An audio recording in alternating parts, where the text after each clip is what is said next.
Ohayo gozaimasu, so Shiwado desu ka. Bienvenue les gens pour une toute nouvelle vidéo bien particulière. Aujourd'hui donc on se retrouve sur une vidéo analyse en ce qui concerne du coup un sujet sur le gaming. Pour ceux qui découvrent ma chaîne, donc je parle principalement du coup de sujets en ce qui concerne le gaming. Je fais principalement des let's play, des vidéos découvertes donc du coup sur le jeu vidéo. Je peux également être amené à parler de sujets en ce qui concerne le jeu vidéo ou la pop culture en général, donc à d'autres sujets qui sont un peu ou moins liés au gaming. Donc ça peut être films, séries, animations, manga ou comics, peu importe, mais ma chaîne est dédiée principalement aux jeux vidéo. Et aujourd'hui, pour un sujet qui se concerne le gaming, j'avais envie de vous partager avec vous, avec engouement, donc mon analyse en ce qui concerne donc les influences qu'a pu avoir un manga très populaire, connu, notamment un manga qui a marqué depuis ces 30 dernières années. Donc ne tournons plus autour du pot, nous allons aborder forcément un de mes mangas préférés de tous les temps. Je veux parler bien sûr de JoJo Bizarre Adventure. Donc je vais aborder des sujets qui concernent du coup les influences de JoJo à travers donc l'industrie vidéoludique, donc c'est-à-dire les différents studios et développeurs qui se sont imprégnés du coup de l'influence qu'a pu avoir JoJo pour pouvoir les implémenter donc dans le milieu gaming. Donc cette vidéo abordera voilà différents éléments, différentes analyses que j'ai pu faire. Vous les découvrirez du coup à travers cette vidéo. Donc avant toute chose, le petit message, donc n'hésitez pas à laisser un maximum de likes, ça me ferait énormément plaisir étant donné que j'ai investi pas mal de temps pour travailler sur cette vidéo. À également la partager, c'est le plus important, la partager à vos proches et notamment pour ceux qui sont fans de jeux vidéo, de manga, d'anime et de JoJo. Et pour ceux également qui ne connaissent pas trop, ça peut toujours être intéressant voilà de connaître certaines inspirations dans le milieu gaming. Puis si vous avez des questions également à poser concernant la vidéo sur des choses que vous avez pas forcément bien compris, n'hésitez pas à poser des questions dans les commentaires, dans l'espace commentaire, c'est fait pour, je répondrai avec plaisir. Et puis pour ceux qui découvrent ma chaîne, si vous appréciez, n'hésitez pas à vous abonner. Actuellement, au moment où je tourne la vidéo, j'ai fait des let's play notamment sur Doom the Dark Ages et je suis actuellement en train de faire un let's play sur Clair Obscur Expédition Panther. Voilà. Donc c'était le petit message, voilà, on ferme la parenthèse. Donc maintenant, tout ce que je vous souhaite, c'est que passez un très bon visionnage et puis générique.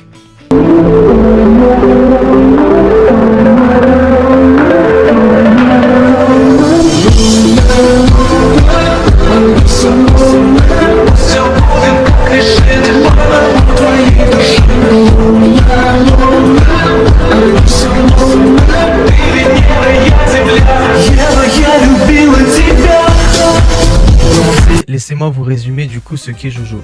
JoJo Bizarre Adventure est un manga dessiné et écrit par le célèbre mangaka Hirohiko Araki, paru dans les années 80.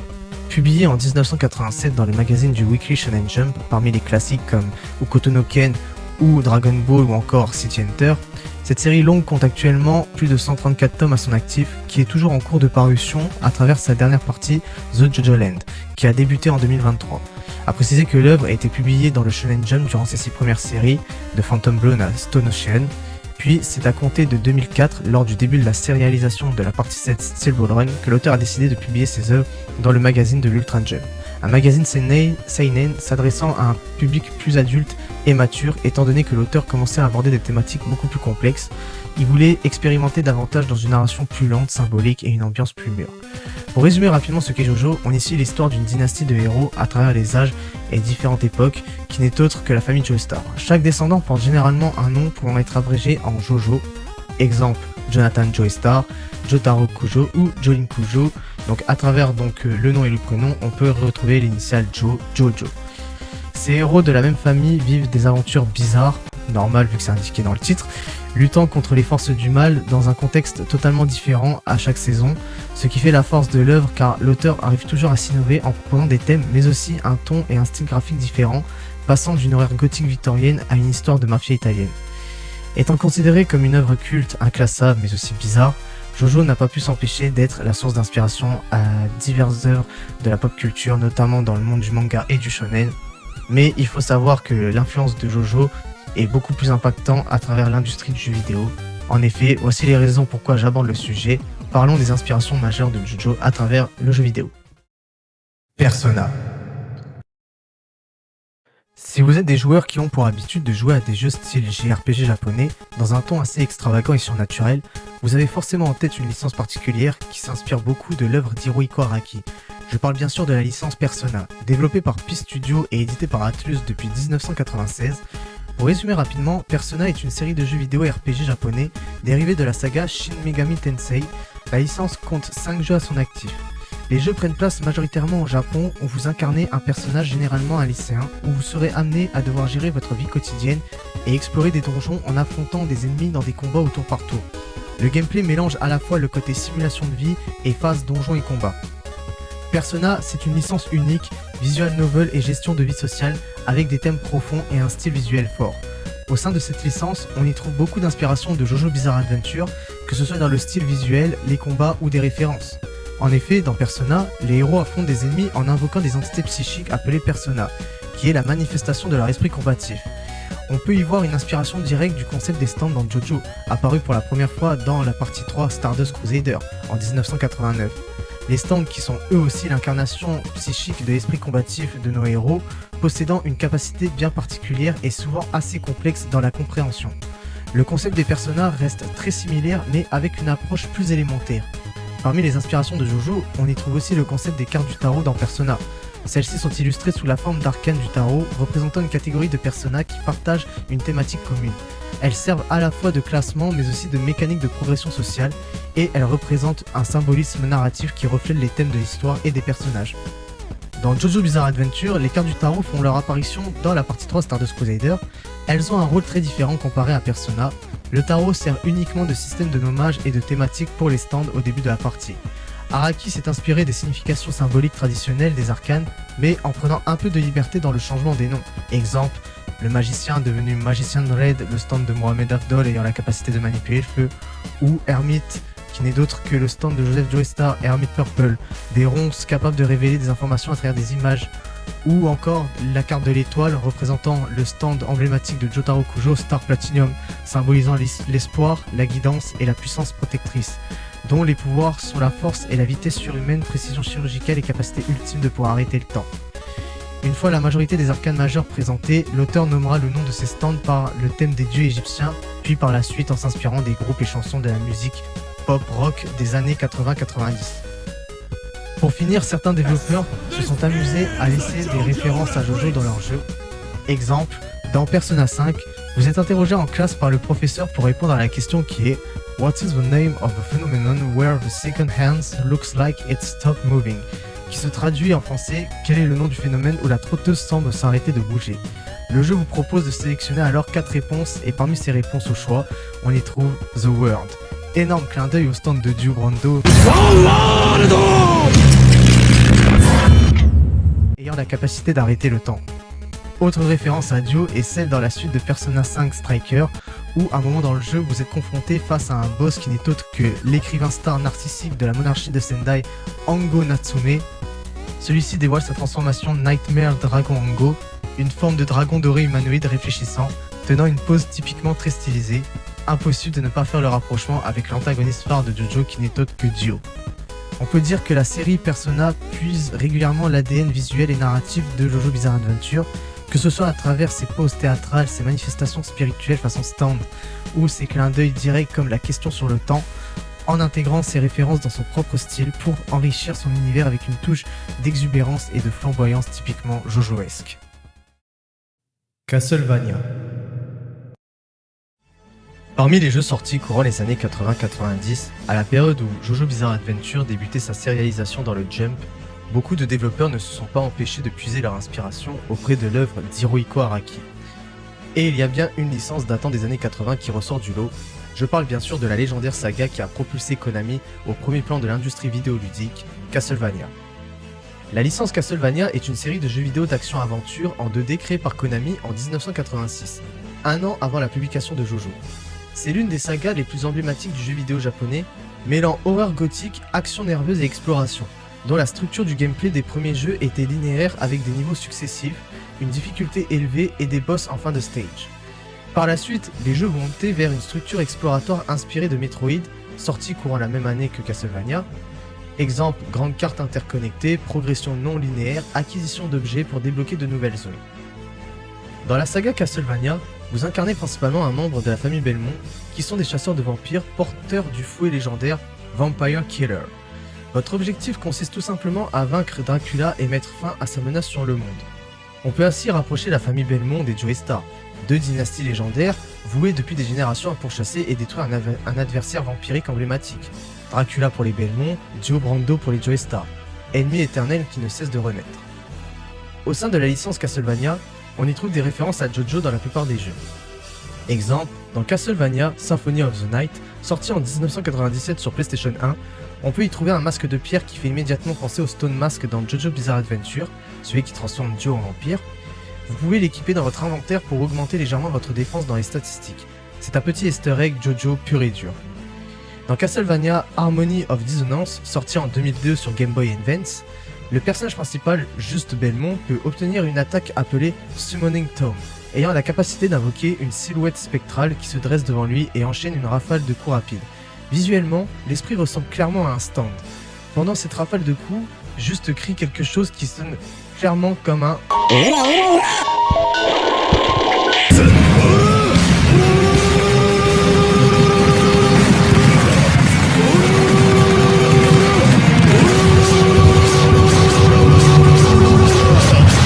exactement comme Jotaro et Star Platinum dans JoJo.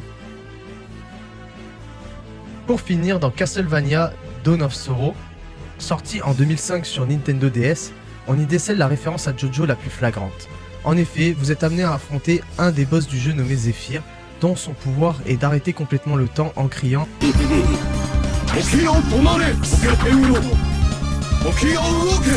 et en plus de ça, celui-ci s'amuse durant l'arrêt du temps à vous balancer des couteaux autour de vous pendant que vous êtes figé ressentant cette sensation d'impuissance. C'est clairement une référence directe à Dio et au pouvoir de son stand. The World! Tomare Tokia! The World!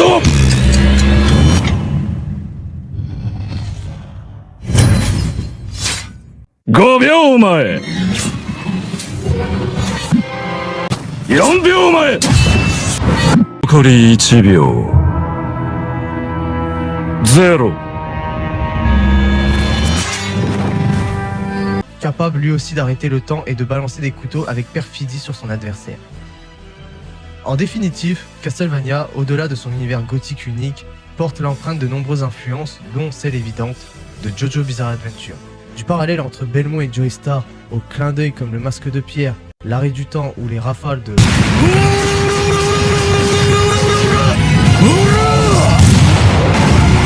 La saga mêle habilement hommage et identité propre, ce qui en fait une œuvre culte et intemporelle.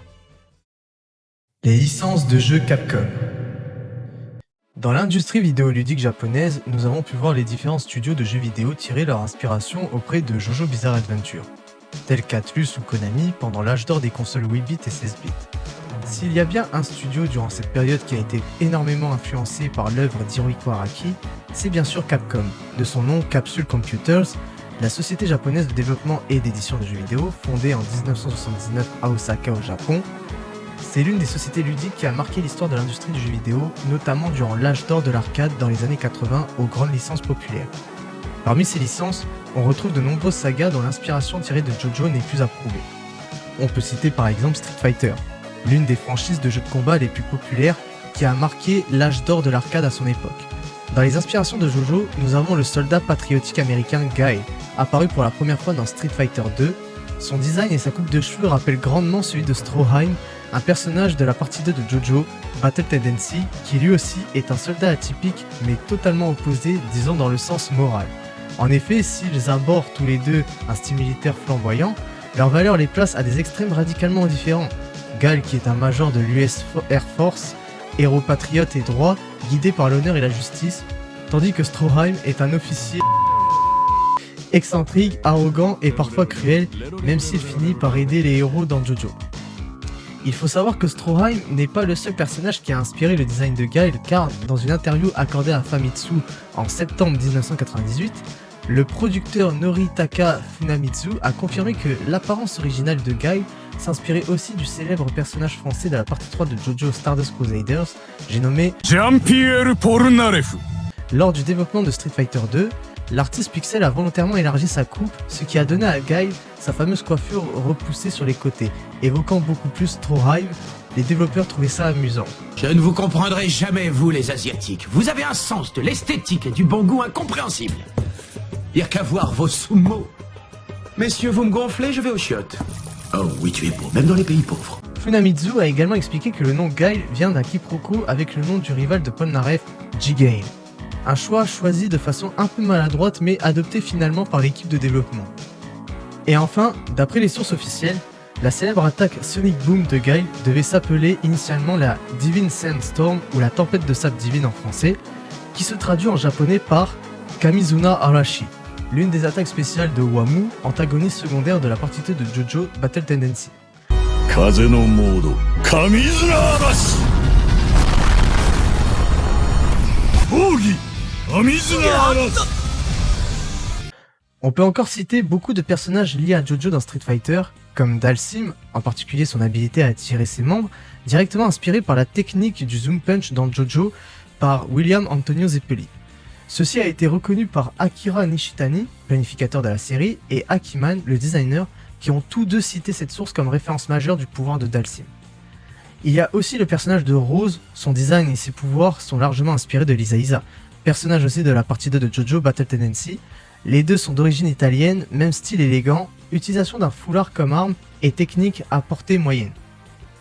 Du coup, parmi toutes les licences signées Capcom, s'il y en a une qui reste dans l'ombre quand on parle d'inspiration de JoJo, et pourtant c'est sans doute la plus diabolique, la plus démoniaque et la plus stylée de toutes, je parle bien sûr de...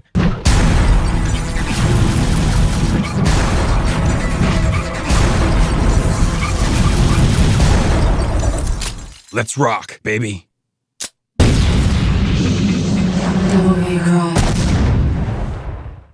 En effet, le saviez-vous que la personnalité de Dante, héros principal de Devil May Cry, a été fortement inspirée par un personnage culte de JoJo. Le réalisateur et créateur de la licence DMC, Hideki Kamiya, futur créateur d'ailleurs de Bayonetta, a officiellement reconnu s'être inspiré de Joseph Joestar, le héros de la partie 2 Battle Tendency, pour façonner le caractère de Dante. Ceci a été officiellement confirmé lors de l'interview publiée dans l'Electronic Gaming Monthly en décembre 2001. Il y a beaucoup de médias différents qui ont influencé cette création. Quant au personnage principal de Dante, j'ai été fortement influencé par des personnages du manga japonais, comme notamment Cobra, mais je me suis aussi référé à un personnage d'un autre manga japonais, JoJo Bizarre Adventure. Son nom est Joseph Joestar et il est le héros principal de la seconde partie du manga. D'ailleurs, selon Kamiya et le producteur Hiroyuki Kobayashi, la scène où Dante récupère son épée à la store, transpercée et se relevant, a été inspirée par le moment dans la partie 2 de JoJo quand Carl se relève après l'activation du masque de pierre. Chez Hideki Kamiya, on ressent pleinement l'engouement pour JoJo Bizarre Adventure. Tant qu'il n'hésite pas à puiser dans l'œuvre pour façonner ses créations, grand fan d'action stylish, il s'en inspire pour insuffler à ses jeux une mise en scène théâtrale et des personnages à la prestance marquée. D'ailleurs, Joseph Joestar n'a pas été la seule source d'inspiration pour Hideki Kamiya dans ses œuvres. Avant Devil May Cry, il s'était déjà inspiré du héros de JoJo Bizarre Adventure pour baptiser l'un des premiers personnages de la célèbre licence de Survival Horror, Resident Evil. Le personnage en question concerne Joseph Frost, apparu brièvement dans l'introduction mythique du premier Resident Evil, juste avant de connaître une fin tragique déchiquetée par les redoutables Cerberus.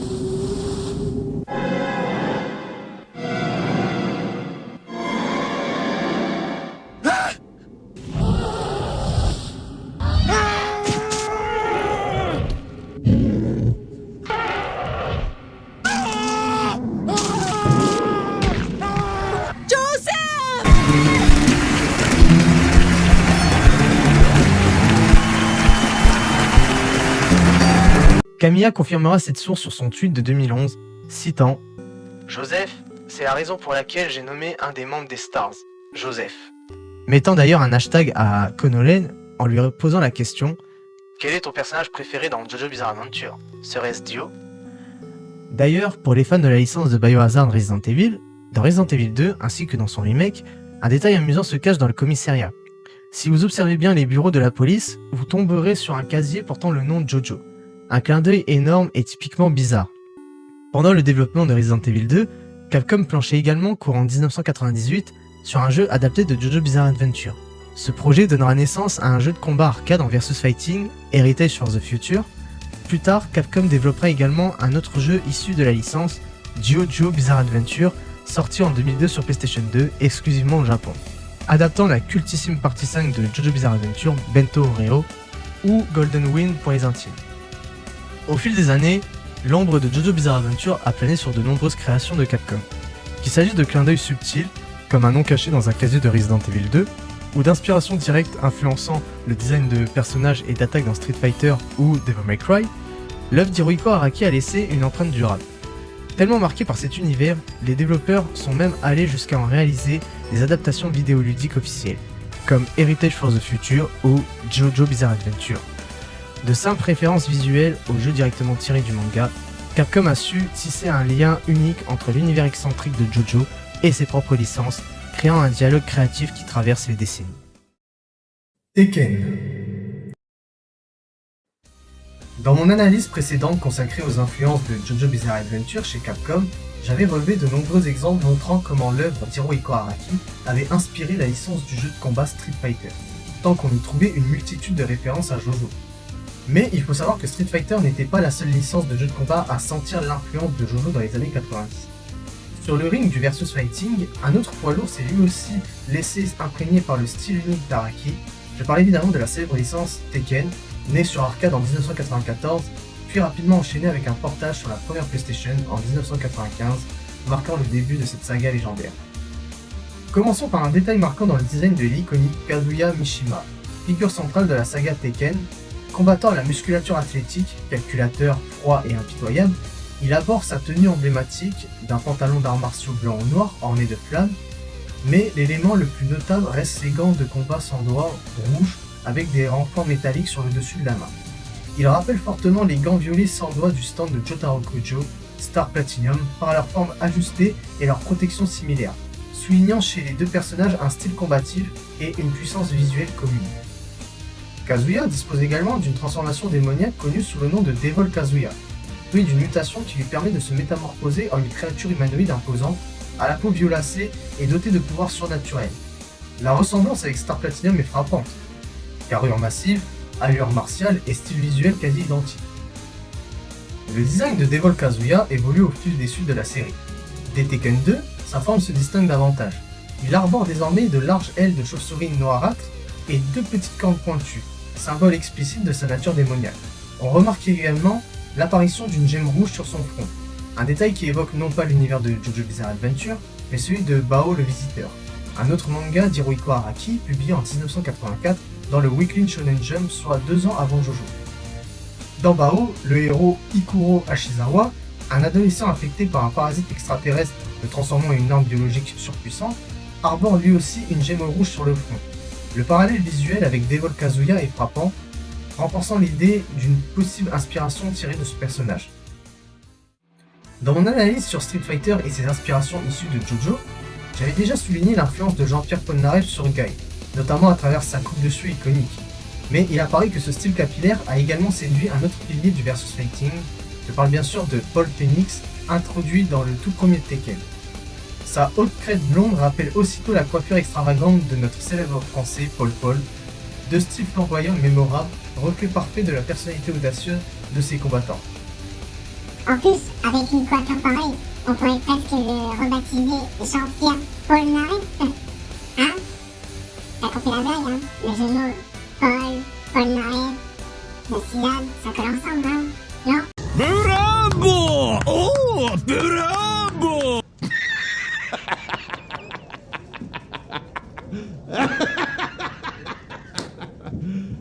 You serious? Bon, soyons un peu plus professionnels. Terminons avec un clin d'œil évident à JoJo dans le personnage de Claudio Serafino, introduit dans l'univers Tekken en 2017. Son allure, son attitude et certaines animations rappellent directement l'œuvre d'Araki.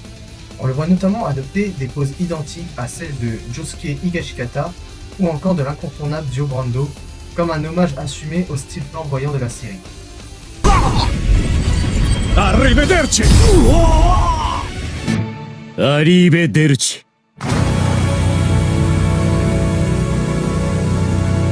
La licence Tekken porte sa propre identité, mais certaines touches rappellent clairement JoJo Bizarre Adventure. Des détails de design aux poses iconiques, l'influence d'Araki s'invite subtilement dans l'arène. Preuve que l'univers de JoJo continue de laisser son empreinte bien au-delà du manga. Les licences de From Software. Clôturons notre analyse avec l'une des licences les plus emblématiques du jeu vidéo hardcore, une saga qui a su s'imposer dans l'industrie vidéoludique en repoussant les joueurs par sa difficulté impitoyable, tout en offrant un défi grisant à un public fidèle et passionné. Il est temps de lever le voile, parlons des jeux signés From Software. Un studio qui a su conquérir un public bien plus large et s'imposer sur la scène vidéoludique mainstream au cours de ces dernières années. D'abord, qu'est-ce qu'un jeu tiré de From Software, aussi communément appelé Souls-like ou Soulsborne dans leur appellation? Ce sont des jeux très reconnaissables dans le paysage vidéoludique et exigeant, atmosphérique et marqué par une approche unique du game design qui mise sur l'apprentissage par l'échec et l'exploration minutieuse. Le joueur progresse en observant, en expérimentant et en acceptant de mourir à maintes reprises au fil de son aventure. Oh, come on!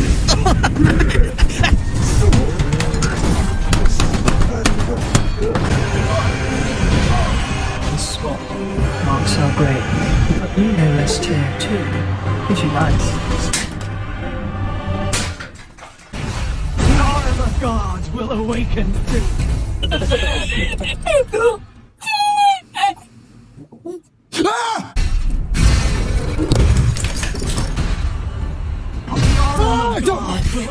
How am I dead? How am I fucking dead? Worship Sermanis. This is actually fucking insane! Guys, he moves like this. And then she's...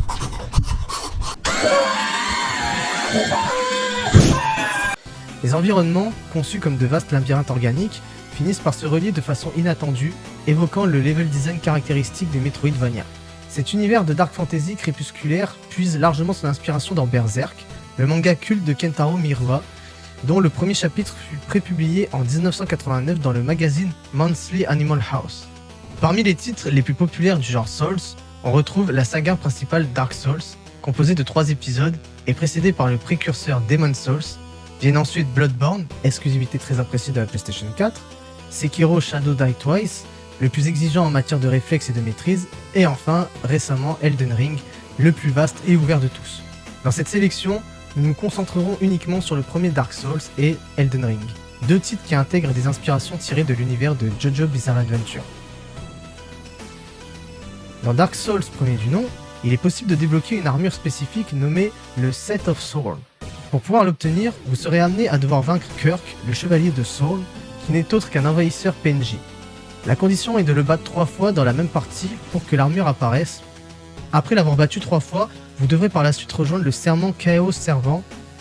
Une fois ces conditions remplies, vous pourrez récupérer l'armure dans la domaine de Kelag. L'apparence de l'armure est entièrement recouverte de pointes métalliques acérées sur le casque, la cuirasse, les gantelets et les jambières. Selon une interview publiée dans l'artbook Designworks, Hidetaka Miyazaki et Daisuke Satake révèlent que le design du Set of Soul s'inspire de l'épreuve des 77 anneaux issus de JoJo Bizarre Adventure, notamment de la partie 1, Phantom Blood. L'une des premières versions était celle d'un énorme colosse musclé, mais il ne nous a pas fallu longtemps pour comprendre que ce n'était pas vraiment le style que nous recherchions. Je pense que ce qui a vraiment débloqué les choses, c'est que nous étions arrivés à un point où nous étions à court d'idées, alors nous avons commencé à discuter de trucs un peu idiots pour nous changer les idées. C'est dans cette conversation que Jojo est venu sur le tapis. Dans le premier arc narratif de Jojo, il y a ces personnages nommés Tarkus et Bruteford qui passent par une épreuve où ils battent des combattants et prennent leurs anneaux pour les porter. Nous avons trouvé que c'était un concept plutôt cool et avons commencé à explorer l'idée d'ajouter des épines à ces anneaux. Au final, nous ne sommes pas restés très fidèles au concept des anneaux, mais le processus de conception s'est déroulé beaucoup plus facilement après ça. Dans Dark Souls, juste avant d'affronter l'Iron Golem, le joueur peut invoquer un spectre blanc nommé Black Iron Tarkus. Ce nom fait clairement référence à Tarkus, chevalier au service de la reine Mary Stuart d'Écosse dans JoJo Bizarre Adventure Phantom Blood. Aux côtés de son compagnon, Bruteford, il fut trahi par les ennemis de la reine, capturé puis exécuté. Des siècles plus tard, le vampire Joe Brando les ressuscita, les transformant en créatures surhumaines et immortelles, devenus des adversaires redoutables pour Jonathan Joestar et ses alliés. Enfin, dans Elden Ring, on retrouve un clin d'œil évident à Enya Gale, la sorcière de la partie 3 de JoJo Bizarre Adventure Stardust Crusaders, fidèle alliée et conseillère de Joe Brando. Dans Elden Ring, à la table ronde, après avoir vaincu Godric le greffé, le joueur rencontre Enya, la lectrice des doigts. Sa ressemblance avec Enya est frappante, autant par son nom que par son rôle, vieille conseillère énigmatique, armée d'une imposante massue en bois, au visage marqué et à l'aura mystérieuse, mêlant sagesse inquiétante et excentricité. Eh oui, espèce d'accro de balle! Des épreuves des 77 anneaux au Set of Soul, de Black Iron Tarkus à Enya la lectrice des doigts, les mondes de From Software cachent de nombreux clins d'œil à JoJo Bizarre Adventure. Qu'il s'agisse d'hommages assumés ou de références voilées, Ces emprunts renforcent la richesse de leur univers et rapprochent deux œuvres cultes animées par la même passion pour le combat et l'extraordinaire. JoJo Bizarre Adventure n'est pas seulement un monument du manga, c'est une œuvre qui dépasse les frontières de la pop culture et dont l'influence se ressent profondément dans le monde du jeu vidéo. En avance sur son temps, JoJo a introduit des concepts narratifs, esthétiques et mécaniques que l'on retrouvera plus tard dans de nombreux titres vidéoludiques. Et cette influence ne se limite pas à un seul genre, elle traverse les JRPG, les jeux de combat, l'action-aventure gothique et même le genre des Soulsborne. Tous s'imprègnent à leur manière de l'identité visuelle et sonore unique créée par Araki, des poses iconiques à l'esthétique baroque, en passant par une narration volontairement théâtrale. Ces éléments ont marqué l'imaginaire collectif et inspiré toute une génération de créateurs. Beaucoup de développeurs ayant grandi avec JoJo ont intégré ces codes, parfois consciemment voire inconsciemment, dans leurs propres jeux. Preuve que JoJo n'est pas seulement une œuvre culte, mais une véritable matrice créative qui continue d'alimenter l'industrie vidéoludique.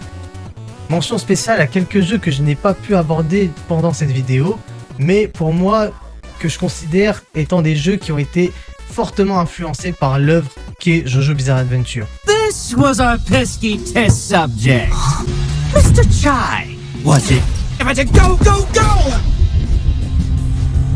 But enough talk. Have at you! Wrecked everything you threw at me. Maybe you need a crash course in better design. Ha! Well, while you've been dealing with my distractions, something with unrestricted creative freedom!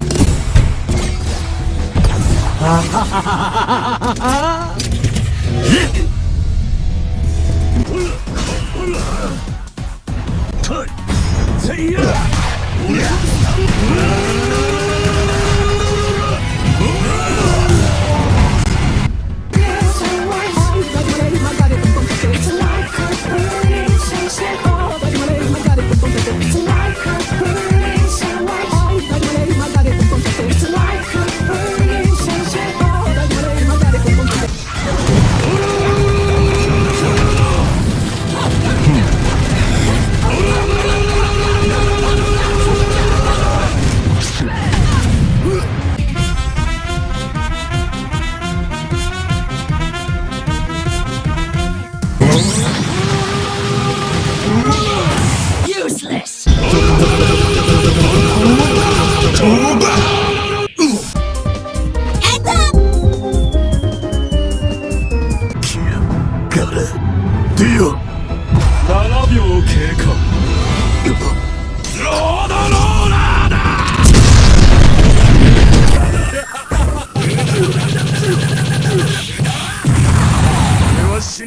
En définitive, JoJo Bizarre Adventure ou JoJo no Kimno na Bouken est une œuvre culte, intemporaire et infiniment inspirante qui continuera de nourrir l'imaginaire des créateurs et des joueurs à travers les générations. Donc voilà, ce fut la fin de la vidéo, en espérant que celle-ci du coup vous a plu et qu'elle vous a un petit peu cultivé concernant voilà les anecdotes vidéoludiques en ce qui concerne les inspirations de JoJo à travers donc certains jeux et surtout même ceux qui ne s'y connaissent pas, au moins que ça leur a apporté quelques infos pour les gens qui se reconnaissent à avoir joué à des jeux que j'ai mentionnés du coup. Donc pour moi voilà, ça me tient vraiment à cœur d'avoir réalisé cette vidéo parce que on n'en parle pas assez dans la communauté francophone, mais comme quoi voilà, JoJo Bizarre Adventure, que vous y connaissez ou pas, c'est vraiment une œuvre qui a vraiment eu non seulement un impact que ce soit à la fois dans le manga, la mode ou dans d'autres médias, mais également aussi dans le jeu vidéo et surtout dans ce milieu-là. Et comme quoi c'est une œuvre vraiment bien respectée et qui a impacté notamment le grand public japonais, puisque beaucoup de studios japonais se sont inspirés du coup de JoJo Bizarre Adventure dans la création de certains concepts pour leurs jeux vidéo. Et voilà, pour moi voilà, ça m'a fait plaisir de partager ces informations là avec vous. Donc merci en tout cas d'avoir regardé. Donc comme d'habitude, n'hésitez pas à laisser énormément de likes, à partager la vidéo, à vous abonner pour ceux qui découvrent.